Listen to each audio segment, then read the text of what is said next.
Why everyone feels tired all the time. Everyone thinks they're tired because they work too much. That's the most common explanation. Too many tasks, too many deadlines, too many responsibilities.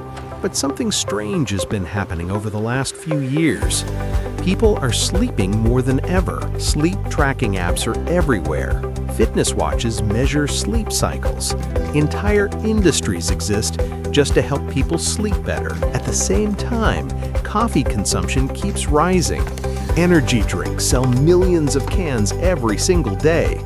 Productivity tools appear faster than anyone can learn to use them, and yet, something doesn't add up. Millions of people wake up every morning feeling exhausted, not sleepy, exhausted. Entrepreneurs feel it when they open their laptops in the morning. Students feel it when they look at their assignments. Office workers feel it before the workday even begins. Even people who love what they do often feel constantly drained. It's a strange contradiction. We have more technology designed to help us work efficiently. We have more knowledge about sleep and health, and yet many people feel more tired than ever before. So what is actually happening? Why does it feel like the entire world is slowly running out of energy?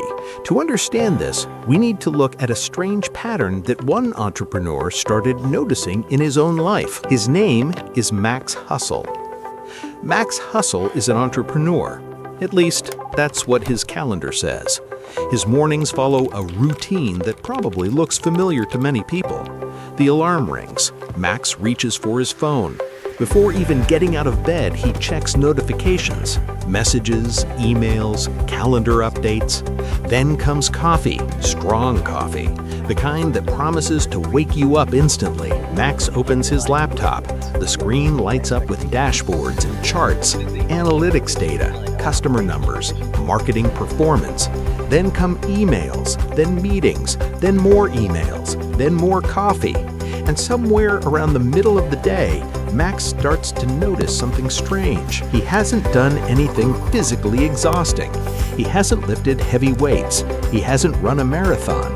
He hasn't even left his chair for very long. And yet he feels completely drained. His brain feels foggy. His concentration starts fading. Simple tasks suddenly feel harder than they should. So Max assumes the most obvious explanation. Maybe he's just working too much. Maybe the solution is simple. Work smarter. Optimize everything. So Max begins experimenting. He installs productivity apps. He reorganizes his schedule. He reads books about time management. He even wakes up earlier to get a head start on the day. Soon he starts tracking his sleep. 7 hours, 8 hours, sometimes even 9. And yet the fatigue doesn't disappear. The tiredness is still there. One evening, while sitting in a quiet cafe after a long day of work, Max meets his friend Lena. Lena works in behavioral analytics. She studies how people think, decide, and react to information. She takes one look at Max and immediately notices something. "You don't look tired," she says calmly. "You look overloaded." Max laughs. "Isn't that basically the same thing?" Lena slowly shakes her head. "No," she says, "it's not the same thing at all." And that's when the real story begins. Why everyone feels tired all the time. Lena explains something most people never think about. Your brain was not designed for constant decision-making. Thousands of years ago, humans made relatively few daily decisions. Find food, avoid danger, choose where to rest. But modern life is completely different. Today, your brain makes hundreds, sometimes thousands of small decisions every single day. What email should I answer first? Should I check notifications right now? Should I focus on work or respond to a message? Should I take a break? Or should I push through another task? Should I open social media for a minute or just quickly check the news? Each decision seems small. Each one feels insignificant.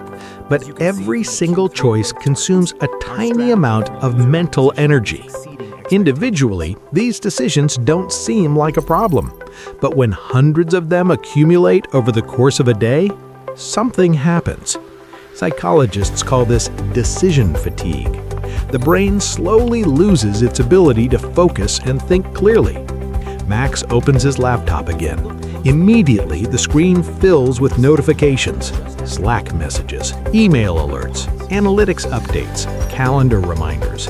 Every notification demands attention. Every alert interrupts focus. Your brain naturally prefers deep concentration, but modern technology constantly pulls attention in different directions. Focus becomes fragmented, and fragmented attention consumes enormous mental energy. But Lena explains that there is an even deeper layer to this problem.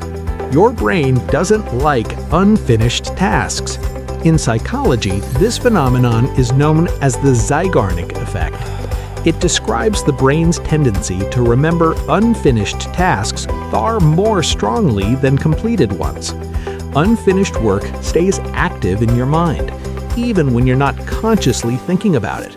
So when Max closes his laptop late at night, his workday technically ends. But his brain doesn't stop. Somewhere in the background, it continues processing. Revenue charts, investor meetings, product bugs, marketing strategies, new business ideas. Nothing feels fully finished. Everything remains open, and that invisible mental load slowly drains energy. Day after day, week after week. But the biggest insight arrives unexpectedly. A week later, Max meets with his investor, Victor. Victor listens carefully as Max explains how exhausted he has been feeling. After a moment of silence, Victor says something unexpected. Your problem isn't work. Max looks confused. Victor continues. Your problem is energy management. Victor explains a principle that many experienced entrepreneurs eventually learn. Energy matters more than time. Most people try to manage their schedules. They organize calendars. They optimize daily routines. They track productivity. But very few people actually manage their energy.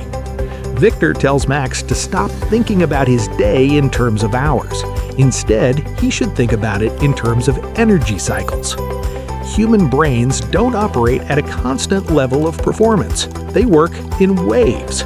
Roughly every 90 minutes, your mental energy rises to a peak, then it slowly declines. If you ignore this rhythm and force your brain to work continuously without recovery, something happens. Your brain begins protecting itself. Focus drops. Motivation fades. Mental fatigue appears, which is exactly what Max has been experiencing. Not because he worked too hard, but because his brain never got a chance to reset. So, Max decides to run an experiment. Instead of forcing productivity all day long, he restructures his entire routine around energy. During high-energy periods, he focuses on deep work, strategic thinking, creative problem-solving, important decisions. During low-energy periods, he switches to simpler tasks, emails, administrative work, light planning. And most importantly, Max introduces something unusual into his schedule: real breaks. Not scrolling breaks, not notification breaks. Actual mental recovery. Short walks, moments of quiet thinking, sometimes doing absolutely nothing. At first, it feels strange, but something interesting begins to happen. Within a week, Max feels less tired. Within a month, his work output actually increases. He gets more done, but he doesn't work longer hours. Because the real enemy was never effort. The real enemy was mismanaged attention. The modern world created a powerful illusion that productivity is about working harder. But the truth is very different. Your brain is not a machine. It is an energy system. And when that system is constantly interrupted, constantly overloaded, constantly pulled in different directions, fatigue becomes the default state. So if you feel tired all the time, the explanation might be simpler than you think. It might not mean that you're lazy. It might not even mean that you're overworked. It simply means that your brain never gets a chance to finish thinking. And once you understand that, you can finally start getting your energy back.